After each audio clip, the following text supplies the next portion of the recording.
seluruh masyarakat Kabupaten Bola Mongondo. Ini momen bersejarah bagi kami rakyat Bola Mongondo karena pertama kali Pak Presiden mengunjungi tempat kami dan meresmikan ya proyek strategis nasional yang didambakan seluruh rakyat Kabupaten Bola Mongondo. Karena daerah kami ini sebagai daerah agraris dan tentu kehadiran daripada Bendungan Lolak ini sangat memberikan dampak positif yang luar biasa bagi rakyat.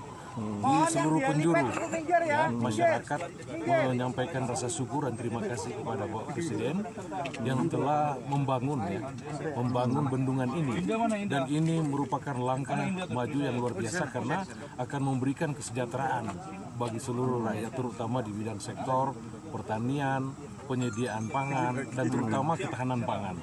Karena terinformasi bahwa kurang lebih bisa mengakhiri 2.200 hektar sawah